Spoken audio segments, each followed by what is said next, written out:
Yo, yo, yo, what's going on? It's your boy Sebastian Ryder, and you tapped into another episode of Cut Different TV. And before I introduce you to our guest coming all the way from Jersey, but originally from the BK, you know the vibe, Brooklyn in the house, make sure you hit that big red button that says subscribe under whatever screen you watching this on. It could be an iPhone, it could be an iPad, MacBook, whatever, but hopefully it's a TV because you tapped in with Cut Different TV.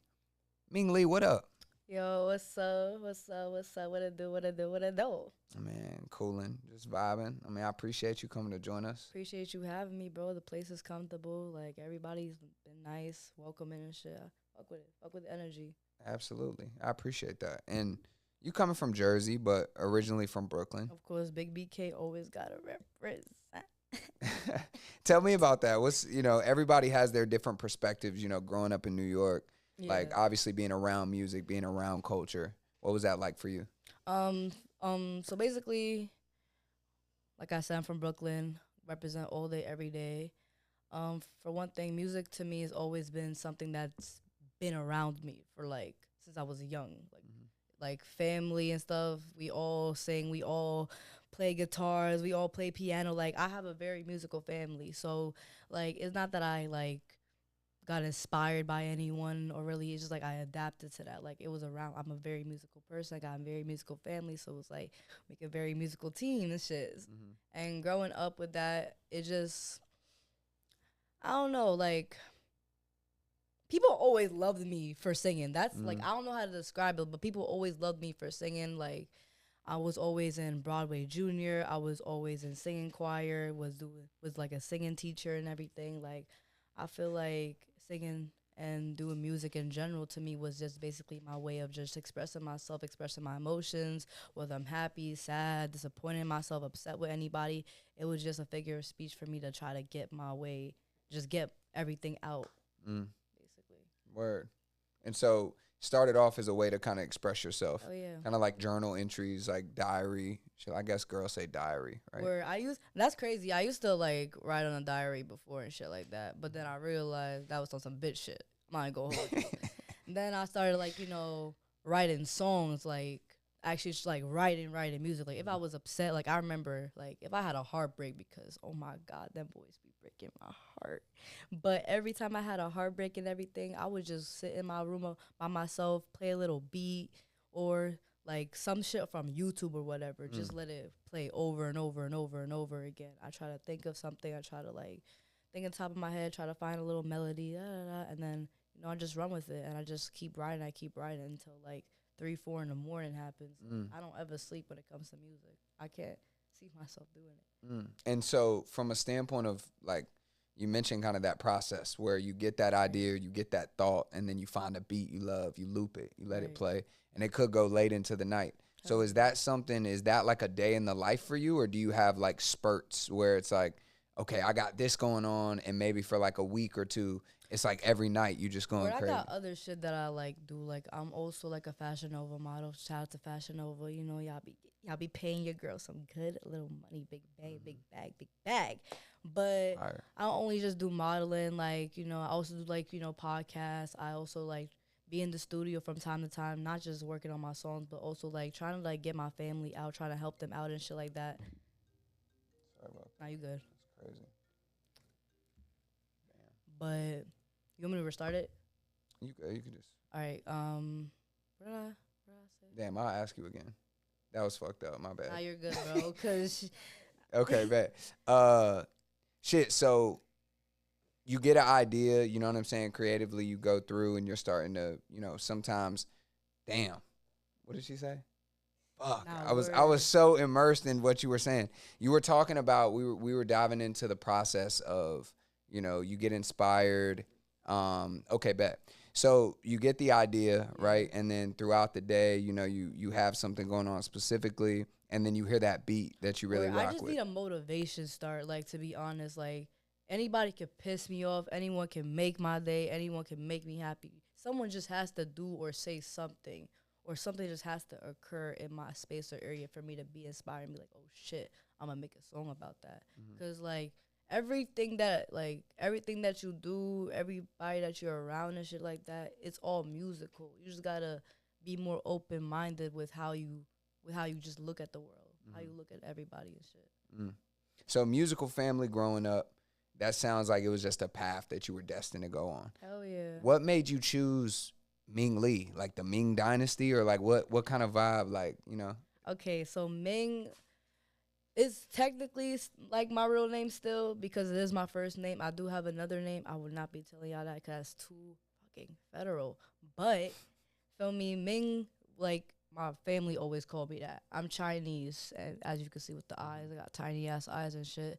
So you know, and also it also means bright in Chinese. So I'm smart and I'm bright, and I just like to light up a whole room if I want to. Like I don't know, I'm just good energy. I think that's why my mom called me Ming. And for the lead part, I'm Chinese, like I said. Like I wanted Isn't to Lee add a like little. Lee is like really common. It's Word, like Lee is Johnson too or Williams or some shit. Exactly. I wanted to keep that little tradition alive still. Fire.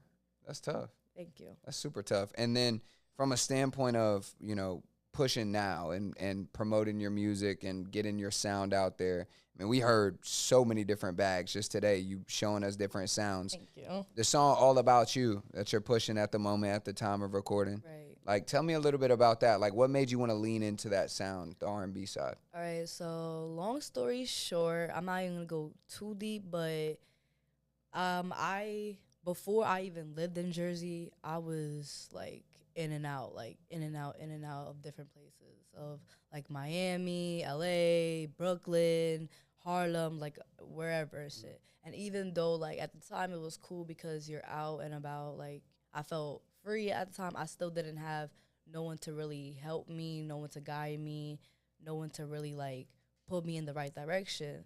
Top of all that, I was in a relationship that I thought was like, you know, a relationship that was for me, but it turns out that it was mostly me wanted things in a relationship than like us being 50-50. And for that happening, like I feel like he broke my heart. Like I'm not even gonna lie, he broke my heart, dead ass. And all that I had to like overcome a lot. I had to talk to my parents more, had to talk to like other people, try to get me out of that bad situation. It still wasn't working and shit. So long story short, I found my manager. She treats me like her daughter. Shout out to her, lady boss.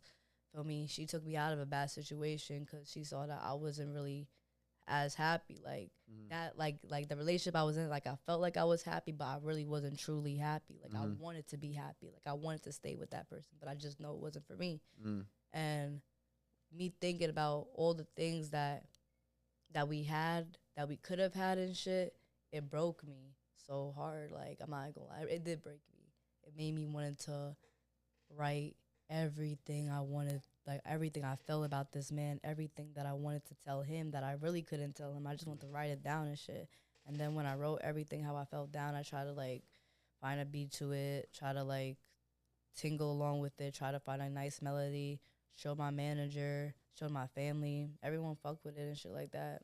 It was just really came from the heart, like came from just me being broken. Like I'm just healing from it. Like that song is like a healing song, helping me heal from obstacles that I came from, like the bad people that I came from, like negative energy, all that. I love how you break that down and explain that. Thanks. Some people just like, I was in the studio, I was high off the gas, punched in, got this shit rolling. I was high off the gas and I was still in my feelings. Like, nigga, yeah. I feel you. Word. So that record is smooth and it showcases the voice and is very soulful and is a good representation. So if somebody is seeing you for the first time, or like, oh shit, Ming Lee, like I'm seeing her for the first time. Is that the song that you would recommend they go peep? Hell yeah. Okay. That would be one of my first songs, like, because it's more, it shows like more of me. Like, even though like I'm not gonna lie, I can do anything. People can say that I can't do anything because what, you're just Megan, you're just basic. Nah, bitch, I can do every fucking thing.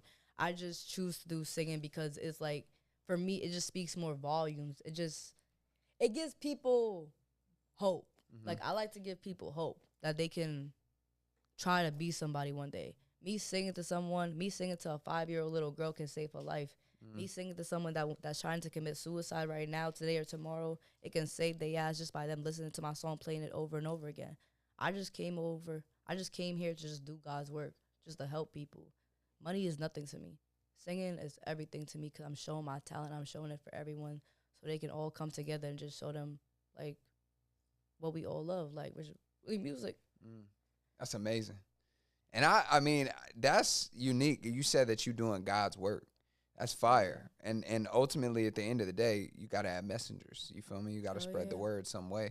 So is that? Well, actually, hold on. Before we go any further, hit the big red button that says subscribe. We got Ming Lee in the building. Ding, ding, ding. I would say we talking about some real shit today. Hell yeah. We talking about the Lord's work. Amen. You feel me? But we ask everybody that comes up here, and before we get into what's to come from you, I gotta ask you. You in Cut Different Studios. It's only right. What makes you cut different, Ming Lee? Listen, bro. For one thing, my name is Ming Lee. Anything I do is going to be cut differently every time. Like, for one thing, I'm Trinidadian, Chinese, and Dominican. I got a whole other races in the background and shit. I'm mixed with everything. And on top of all that, I'm a young black artist. Even though there's other young black artists that are doing the same things that I'm doing, they're not all invested as much as me. Even, like, I'm not gonna lie. Like, I had an easy stool. I had an easy, like, way already because people already know who the fuck I was and shit like that. I just was not putting in the work and I was not putting in the progress that I needed to really put. Ever since I started working with my manager and shit like that, I started, like, being on my P's and Q's and shit, started, like, really cutting up. Like, before, like, if you had met me last year, bro, you would have seen me just not doing shit. You would just see me, like, not really doing nothing with my life. But this year, I'm actually, like, showing people I got more potential. I'm actually being more independent. I'm actually showing people that I actually don't really need a back stool. I'm just doing shit for my own, but I still have a small group behind me that's still keeping me on my heads, like, on my P's and my Q's and all that. That's fire. So you mentioned, like, when you meet Lady Boss, you pivot, right? And you talked earlier about the relationship. And so it's like, was it solely the relationship that you feel like was kind of holding you down? Or was it, noise going on around you? Like you said that you were there and you had the opportunity. It was the relationship. Okay, bet. It was most definitely the relationship. Like, many people that are still stuck in a relationship like that is very toxic, but they also think that it's good for them because they think that, oh, like, if he doesn't hit me or if he doesn't really get mad at me or if he's still with me, then I have nothing really to worry about or I have nothing really to be sad about. But then I realized it's just like I got more to offer to the table. I have way more to offer to the table. And for me to show you that, you gotta offer me the same exact thing, but 10 times better. As a man, we both gotta be 50-50 in something. As a man, you gotta come out your comfort zone and show me the things that I would expect you. Not everything. Like, I'm not gonna say I would want you to cook, I would want you to clean, I want you to kiss my ass, none of that. I just want you to be a man and actually stand behind me, like how my manager stands behind me, how she motivates me, how she gives me lectures. I swear to God, my manager will give me shit. My manager will give me shit. She will give me a 2-hour lecture if she wanted to, but it's out of love. At the end of the day, she's gonna still tell me, like, what you doing is wrong, but you're gonna still do better after that, and you're gonna overcome. You're gonna be better than half of these bitches. That's what I needed in the relationship, but I couldn't get that. So it's like, why settle for less when you can settle for, not even settle, when you can be with somebody that actually wants more from you. Like, I used to think that I needed a nigga to make me happy, or I needed a nigga to help me reach my goals, but you just really need just one person to just believe, have faith in you, believe in you, guide you, and then everything is okay. Facts. Hell yeah. That's smooth. And so, kind of getting into the side of you going into that music piece, like, and really diving in, it's like, is that what you say your message would be? Like, the independence, and just kind of like, explain to me, break down to me, like, if somebody's listening to your music, your biggest fan, like, describe, like, what similarities that fan has potentially with you. Like, are they going through something similar as well, or what does that go through? I know that many people that will listen to me are the people that feel broken already. Like I got broken tatted on my neck right here because I still need time to heal for myself. Mm. But I'm trying to. But I feel like if I heal everybody with my music, I can heal myself because, like I said, I'm doing the Lord's work. Like I want to be able to tell people that my music is not only motivating, it's not only beautiful, it's something that can it's like a love song that can make you wake up to, make you go to sleep to, like make you vibe around, like how to express to someone that you like or some shit. Like I want to be able to make like give people courage and motivation to like not let them feel scared or insecure about themselves, about what others think of them. Just want them to feel normal because people come at me all the time like they call me a druggie. They say I look like a crackhead. They say I look like an old bunch of shit. And it's still getting me fucking views. It's still getting me fucking money. And top of all that, it's getting me more positive energy with people that actually do give a fuck about me. Mm. I never thought I never thought I had so much people that cared about me until this year. And shout out to Lady Boss again. But yeah, without her, I feel like, and my family too. Shout out to my mom, my dad, all of them. Without them, I feel like I would not be here right now just saying these things, motivating people right now that's watching us. Facts. Well, you sound P as fuck. Like you sound like a gangster. Like the way you move is just like real. You know what I'm saying? Thank you. Like it doesn't feel like you know how artists be like Where they be like, just, or they be in character mode, they be in artist Word. mode. But with you, since the time you came in here, it's been super real, super P. Like I Thank fuck with it. I So appreciate it. you mentioned this year is like you've been locked the fuck in. You've been Hell grinding. yeah. You've been pushing.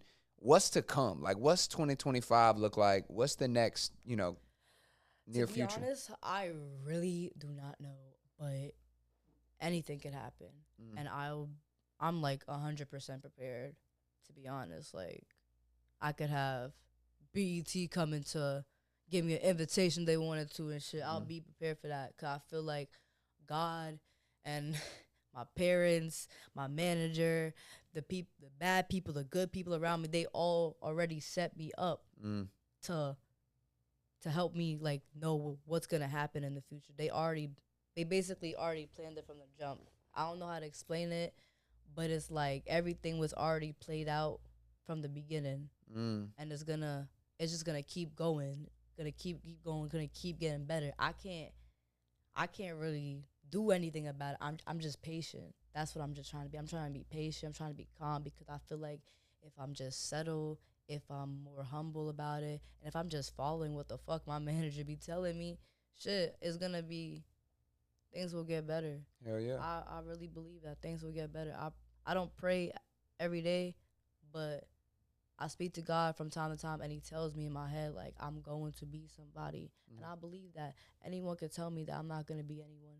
Anyone could tell me that I'm not made to do anything. I'm not successful enough, but that's not up to them.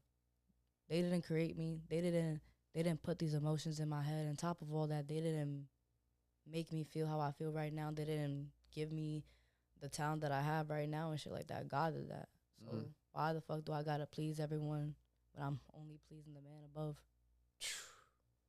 That's P. And that's cut different. I'm fucking with it. That's cut different. I really rock with it. Like it's real. You know what I'm saying? And I definitely feel everything that you're saying. And hopefully y'all feel what she's saying. And comment down below what you rocking with from what she talking about right now. I mean, I'm motivated. Shit. Thank you. We I already got some appreciate it. interviews. Like we working, but shit, I'm trying to work even harder. You know what I'm saying? Well, you have to, cause consistency is key. Number one, and number two, it's like I'm not gonna say that I'm like I got everything figured out and shit like that. I can't say that because no one can have everything figured out. It's like with confidence and being humble and being patient, it gets you a long fucking way. And I peep that like me just being subtle and me just being calm, just letting shit rock. I'm making money. I'm getting to be happier. I'm not like I'm still broken. I will say that like I'm still like trying to figure out myself, but it's like I'm finding my peace. I'm finding my happiness. It's just taking me like a little bit of time, but I'm getting there. You will. Hell yeah, I will. For sure. And we wish you shit. What's it, what they say? Godspeed. Thank you. You feel me? And ultimately, everything is destined. You know, it's all like You're going to have highs. You're going to have lows. Absolutely. And the lows are going to teach you the lessons. And then when you apply those lessons, it's like the hero's journey. You feel me? Everybody loves cinema that incorporates the hero's journey. Here's this character. Here's the obstacles that they go through. And then we're all rooting for them to overcome them. And then they end up succeeding in the end. And we all live that in different ways. I don't think I'm a hero. I think I'm a villain.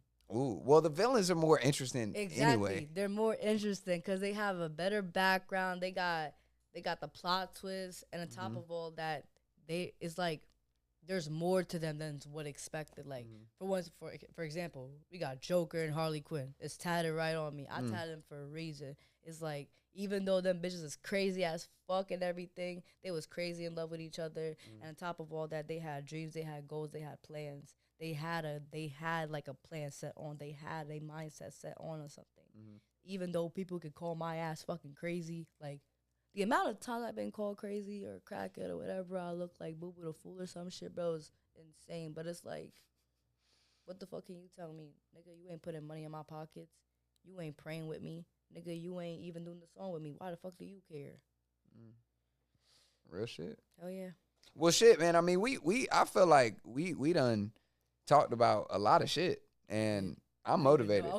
This shit like a motivational speech. You know what I'm saying? I would say, what else would you say? Like, if you could, if your biggest fan is watching this interview right now, which they probably are, what is some parting words or like one thing that if they scrolled all the way to the end of the interview, what is the one thing that you would want them to hear? That you're good enough, and that your one friend is God, and that you're good enough again. Like, literally, that's the best thing I can say, that you're good enough. You're always going to be good enough, even though not that much people are going to be thinking that. Like I said, there's going to be one person that's going to have faith in you, that's going to believe in you, that's going to want to see you do better with yourself. You just got to have faith. Like, don't give up on your hopes. Don't give up on your dreams. Don't give up on yourself. Don't give up on life, bro. Because, like, when you do, it's like you just gave up on everyone that actually gave a shit about you and actually wanted to do, wanted to help you, wanted to push you to be better. Facts.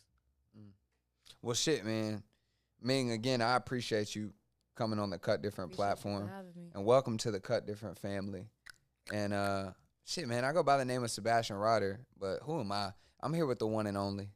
I'm here with the one and only, too. Spider-Man, man. Word, man. We with Ming Lee. Thank you for tuning in to another episode of Cut Different TV. And we outside, man. Outside all day.